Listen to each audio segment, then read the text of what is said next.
साथियों, आज सवेरे 3:30 बजे भारत और पाकिस्तान में लड़ाई बंद हो गई। पाकिस्तान ने हमारे देश में हमलावरों को 5 अगस्त को भेजकर ये लड़ाई शुरू की थी। अब ब्लैकआउट नहीं रहेगा, अंधेरा नहीं रखा जाएगा, लेकिन ये न समझिए कि पूरी शांति हो गई। हमें गंभीरता से विचार करना है कि इस समय क्या स्थिति है और आगे क्या हो सकती है। जैसा आप जानते हैं, लड़ाई बंद करने में 15 घंटे की देर हुई, क्योंकि पाकिस्तान इसके लिए देर से राज़ी हुआ। गो कि पाकिस्तान ने बहुत देर से जवाब दिया, फिर भी हमें खुशी है कि आखिर वो लड़ाई बंद कर देने को तैयार हो गया। इसमें कोई शक नहीं कि वे लड़ाई बंद करना चाहते थे। वास्तव में उनके लिए ये ज़रूरी था, मगर जैसी कि उनकी आदत है, वे आखिरी वक्त तक इनकार करने का दिखावा करना चाहते थे। सिक्योरिटी काउंसिल को ये बता देने के बाद भी कि उनको लड़ाई बंद करना मंजूर है, और लड़ाई बंद करने के थोड़े ही देर पहले हम जानते हैं कि पाकिस्तान ने कितना अनुचित और बेरहमी का काम किया।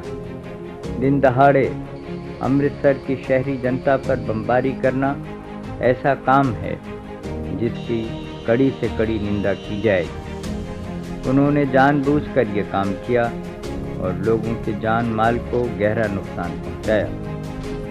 फिर खुद पाकिस्तान के प्रेसिडेंट की धमकी भी हमारे सामने है, और उनके विदेश मंत्री की तो है ही। इन दोनों ने आगे और भी भारी लड़ाई की बात की है। इस सब से पता चलता है कि पाकिस्तान की लड़ने की इच्छा ख्वाहिश अभी भी बनी है। हम तो चाहते हैं, और हमारी सदा ख्वाहिश रही है, कि भारत और पाकिस्तान के बीच शांति रहे, लेकिन हम असलियत की ओर से भी आंखें बंद नहीं करते। मैं साफ कह देना चाहता हूँ कि अगर पाकिस्तान जम्मू और कश्मीर राज्य पर, जो भारत का अटूट हिस्सा है, या हमारे किसी और इलाके पर फिर से हमला करता है, तो हम उसका पूरी ताकत और मजबूती से मुकाबला करेंगे। इस बारे में कोई संदेह और शक नहीं रहना चाहिए। ये हमारी पक्की नीति है, और इस पर दृढ़ता मजबूती के साथ अमल किया जाएगा। गो कि दोनों मुल्कों की हथियार बंद फौजों के बीच लड़ाई बंद हो गई है, फिर भी यूनाइटेड नेशंस और दूसरे सब लोग जो दुनिया में शांति चाहते हैं, उनके लिए ये ज़रूरी है कि वे इससे जो गहरी लड़ाई है उसे भी बंद करें। ये लड़ाई एक मजहबी राज्य और एक गैर मजहबी या धर्मनिरपेक्ष राज्य की है। ये लड़ाई एक आज़ाद लोक राज्य फ्री डेमोक्रेसी का और एक नियंत्रित या ऊपर से चलाए जाने वाले लोक राज्य गाइडेड डेमोक्रेसी का है। ये लड़ाई कैसे ख़त्म हो? हमारी राय में इसका एक ही रास्ता है, और वो है सब मुल्कों का शांति से अपने अपने रास्ते पर चलते हुए आपस में मिलकर रहना। भारत इस आदर्श को मानता है, और सारी दुनिया में उसने इस आदर्श की हिमायत की। चाहे मुल्कों के बीच कितने ही गहरे मतभेद हों, चाहे उनके राजनीतिक और आर्थिक ढांचों में कितना ही फ़र्क हो, चाहे उनके बीच कितनी ही बड़ी समस्याएं, कितनी ही बड़े मसले हों, फिर भी वे शांति के साथ रह सकते हैं। हमने बार बार ये कहा है कि पाकिस्तान के लोगों के साथ हमारा कोई झगड़ा नहीं है, और हम उनका भला चाहते हैं। इस लड़ाई में भी हमने यही कोशिश की कि पाकिस्तानी फ़ौजी मशीन पर वार किया जाए। हमने पाकिस्तान के शहरी लोगों पर बम नहीं गिराए, हमने लाहौर पर गोलाबारी नहीं की, पूर्वी बंगाल के हवाई हमलों का भी जवाब नहीं दिया, हमने कराची पर भी हमला नहीं किया। गो कि पाकिस्तान के ज़्यादातर हवाई जहाज़ वहीं से उड़कर हमारे मुल्क पर हमला करने आते थे। दूसरी तरफ पाकिस्तान ने एक गैर फौजी हवाई जहाज़ पर हमला किया, जिस पर गुजरात के चीफ मिनिस्टर और उनकी पत्नी सफ़र कर रहे थे, और इस जहाज़ का पीछा कर इसे नीचे मार गिराया। पाकिस्तान ने राजस्थान, गुजरात और पंजाब की निहत्थी नागरिक जनता पर भी बमबारी की। पहले से स्कीम बनाकर हमारे ऊपर भारी हमला करके हमको उसका जवाब देने पर मजबूर कर देने के बाद पाकिस्तान जानबूझकर ये झूठा प्रोपेगेंडा कर रहा है कि भारत पाकिस्तान को ख़त्म करने पर तुला हुआ है।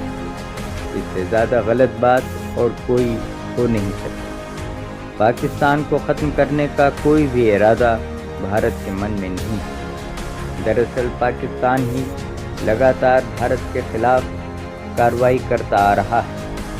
पाकिस्तान ने ही पिछले 17 सालों में 3 बार भारत पर हमला किया है।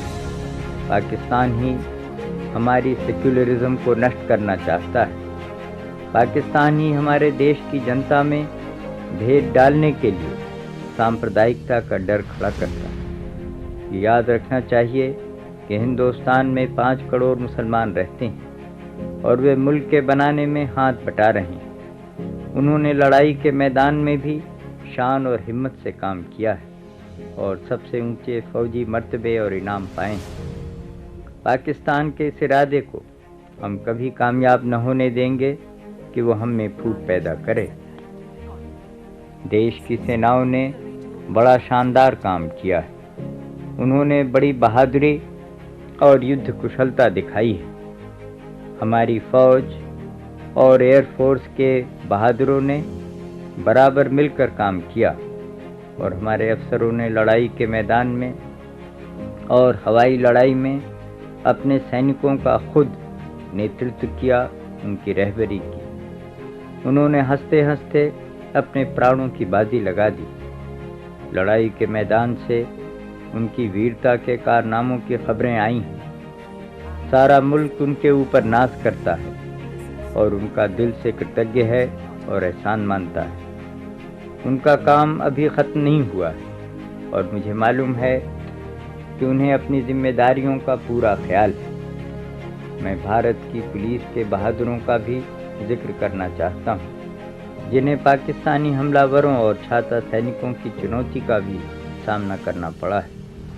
कई जगह उन्हें हमारी सेना के साथ कंधे से कंधा मिलाकर हमलावरों का सामना करना पड़ा। इस काम में उनमें से अनेक को अपनी जान भी न्यौछावर करनी पड़ी, लेकिन उन्होंने अपनी बहादुरी से भारतीय पुलिस के इतिहास तारीख में एक शानदार अध्याय जोड़ा है। इस परीक्षा इम्तिहान की घड़ी में सरकार को सबसे बड़ी ताकत अपनी जनता की एकता से मिली है, जो एक साथ मिलकर देश के प्रति अपना फर्ज अदा करने के लिए आगे बढ़ी। भारत बहुत बड़ा देश है और इसकी आबादी भी विशाल है। हमारे देश में बहुत से संप्रदाय और फ़िरक़े हैं। अलग अलग हिस्सों में अलग अलग ज़ुबानें बोली जाती हैं। हमारे यहाँ हर एक आदमी को अपने धर्म और मज़हब पर चलने की पूरी आज़ादी है, मगर हम सब मिलकर एक मजबूत कौम हैं। इसका सबसे बड़ा सबूत इन नाजुक दिनों में देखने को मिला है। पंजाब इस मामले में बहुत आगे रहा है। पंजाब के लोगों ने बड़ी हिम्मत, डिसिप्लिन और संगठन से काम लिया है। उनका हौसला बहुत ऊंचा रहा है। सीमा के और इलाकों के लोगों ने भी हिम्मत और जवाबमर्दी से काम किया है। मैं जानता हूँ कि हमारे बहुत से नागरिक इस बमबारी से हताहत हुए हैं। इन क्षेत्रों की जनता की कुर्बानियाँ और बलिदान बेकार नहीं जाएंगे। उन्होंने पूरे देश की तरफ से जवाब दिया है और सारे मुल्क की जनता उनका आभार मानती है। जो लोग आज़ादी के लिए शहीद हुए हैं, उनके घर वालों के लिए मैं आदर के साथ अपनी हमदर्दी और शोक प्रकट करता हूँ। इन शहीदों के घर वालों का दुख हल्का करने के लिए सरकार जो कुछ कर सकती है करेगी। जैसा मैंने कल पार्लियामेंट में बताया, चीन की धमकी अब भी हमारे सामने है और आगे वे क्या करेंगे इसे वे ही जानते हैं। लेकिन हमको चाहे जिस ओर से भी खतरा आए, उसका शक्तिपूर्वक मुकाबला करने के लिए तैयार रहना है। नागरिक रक्षा के लिए हमें पूरी और पक्की तैयारी करनी है। सिविल डिफेंस में जनता बहुत हाथ बटा सकती है। और उसने काफ़ी हाथ बटाया भी। हर रोज़ डिफेंस फंड में बहुत से लोग अपने आप दान दे रहे हैं। हम इसका हृदय से स्वागत करते हैं और दान देने वालों का बहुत आभार मानते हैं। आगे आने वाले दिनों में हमें अपनी नीतियों और योजनाओं पर व्यावहारिक दृष्टि से फिर से विचार करना होगा। हाल की घटनाओं से हमको अगर कोई सबक मिला है तो ये कि जहाँ तक हो सके हमें अपने ही ऊपर भरोसा करना होगा। आखिर में मुल्क की अपनी ताकत ही काम आती है और वही हमारी सबसे बड़ी ढाल है। ये काम चंद लोगों के करने का नहीं, ये आप सब भाई बहनों का काम है। हर एक को ये समझना है कि जिम्मेदारी का क्या अर्थ और क्या मानी है और हमें क्या करना है। हमारा आज लोकतंत्री समाज है और हमारे सब नागरिक अपने आप अनुशासन के साथ जो कुछ करेंगे उसी से इस समाज को ताकत मिलेगी। मुझे पूरा भरोसा है कि हमारे मुल्क के रहने वाले भाई शांति की जिम्मेदारी को भी उसी शानदार ढंग से निभाएंगे जिससे उन्होंने लड़ाई की जिम्मेदारी उठाई और हमले का सामना किया। उन सब मुल्कों का जिन्होंने हमारी बात समझी है और हमारे लिए सहानुभूति दिखाई है, मैं भारत की जनता की ओर से शुक्रगुजार हूँ और उन्हें धन्यवाद देता हूँ। हमें इस बात पर ख़ास तौर से खुशी है कि जो देश खुल्लम खुल्ला पाकिस्तान का पक्ष ले रहे हैं उनको छोड़कर दुनिया के बाकी करीब सभी मुल्कों ने इस बात को माना है कि भारत ने हमला नहीं किया बल्कि पाकिस्तान हमलावर था। भारत का शांति में अटूट भरोसा है। ये हमारे लिए उसूल का सिद्धांत का सवाल है, स्वार्थ और खुदगर्जी का नहीं। लेकिन शांति से प्रेम रखने का मतलब ये नहीं है और न हो सकता है कि जब हमारे ऊपर हमला हो तब भी हम अपने बचाव के लिए हथियार न उठाएं। जब 5 अगस्त सन 65 को पाकिस्तान ने हमारे ऊपर हमला किया तो उसने कुछ बातों को सोचकर ये कार्रवाई की थी। पहले तो उसने ये सोचा था कि कश्मीर में किसी किस्म का विद्रोह या बगावत हो जाएगी। दूसरे उसने ये भी उम्मीद की थी कि हिंदुस्तान में सांप्रदायिक या फ़िरक़े वाराना झगड़े फसाद होंगे। पाकिस्तान के मंसूबों को सबसे बड़ी चोट जम्मू कश्मीर राज्य के बहादुर बाशिंदों ने पहुंचाई। उन्होंने बड़ी एकता और जवामर्दी के साथ हमले के पहले धक्के का सामना किया। उन्होंने अपने राज्य की सरकार का, जिसके चीफ मिनिस्टर सादिक साहब हैं, पूरा साथ दिया। मुल्क की रक्षा करने वाले फौजों को भी अपनी पूरी मदद पहुंचाई। पाकिस्तान की दूसरी उम्मीद पर भी पानी फिर गया। पाकिस्तानी हमले से हमारे मुल्क की मजबूत भीतरी एकता और भी उभर कर ऊपर आई।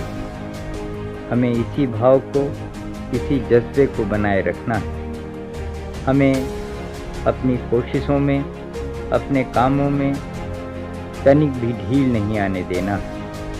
हमें खबरदार और सावधान रहना है। जो भी संकट या खतरा अपने मुल्क पर आवे, उसमें हर स्त्री, पुरुष, मर्द, औरत और बच्चे को अपनी जान की बाजी लगाकर उसका मुकाबला करना है। जीत हमारी है और होकर रहेगी। जय हिंद।